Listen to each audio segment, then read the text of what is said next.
Coming up on 5 Minute News. US agency ascertains Biden as winner. Let's transition begin. Biden signals sharp shift from Trump with cabinet picks. And GM hits reverse on Trump effort to bar California emissions rules. It's Tuesday, November 24. I'm Anthony Davis.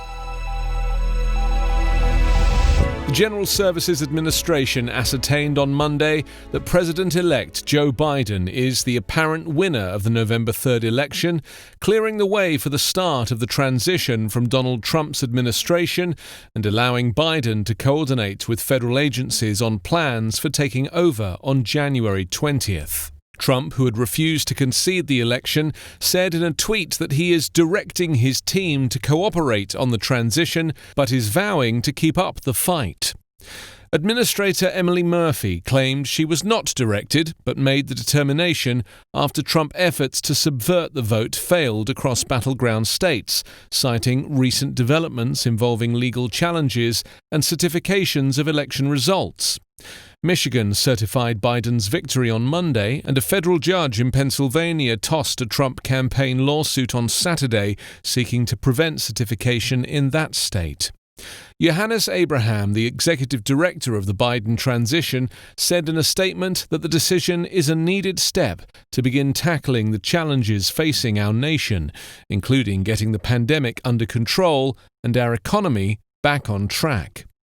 Murphy, a Trump appointee, had faced bipartisan criticism for failing to begin the transition process sooner, preventing Biden's team from working with career agency officials on plans for his administration, including in critical national security and public health areas. Trump tweeted shortly after her letter was made public, "We will keep up the good fight, and I believe we will prevail.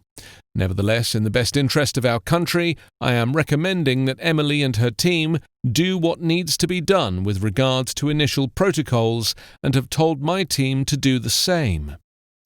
Pressure had been mounting on Murphy as an increasing number of Republicans, national security experts, and business leaders said it was time for that process to move forward. Retiring Tennessee Senator Lamar Alexander, who has repeatedly called for the transition to begin, released a new statement yesterday saying that Trump should put the country first and help Biden's administration succeed.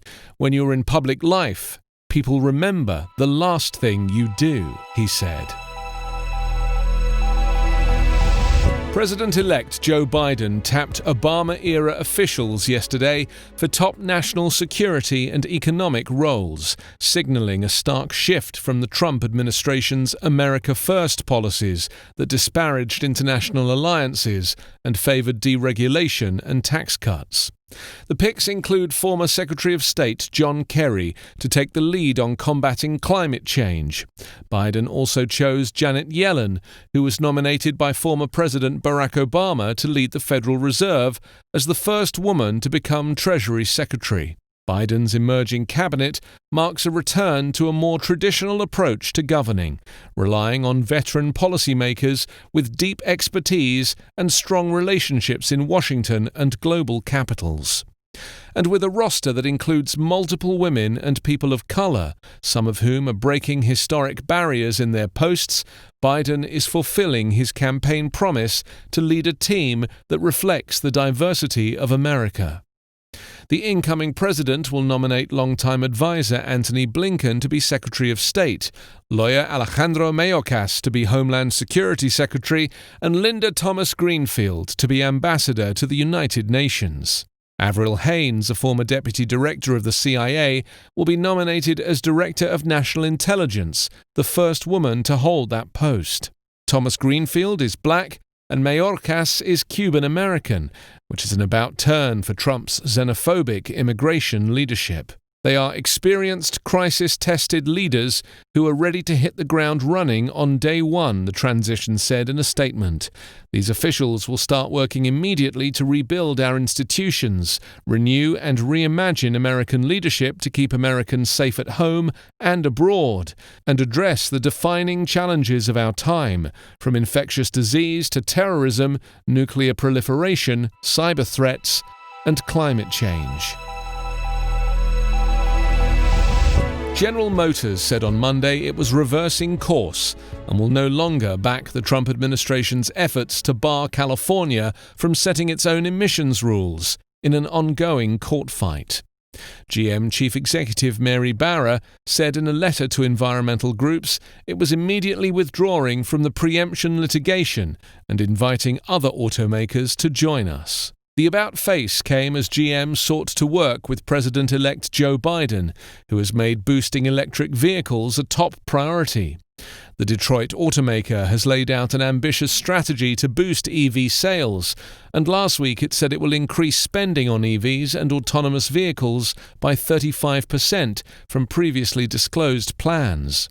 The announcement reflects corporate America's move to engage quickly with the incoming Democratic administration. Barra said she believes the ambitious electrification goals of the president-elect, California, and General Motors are aligned to address climate change by drastically reducing automobile emissions. You can subscribe to 5-Minute News on YouTube with your preferred podcast app. Ask your smart speaker or enable 5-Minute News as your Amazon Alexa flash briefing skill. Subscribe, rate, and review online at 5minute.news. 5-Minute News is an Evergreen podcast covering politics, inequality, health, and climate, delivering independent, unbiased, and essential world news daily.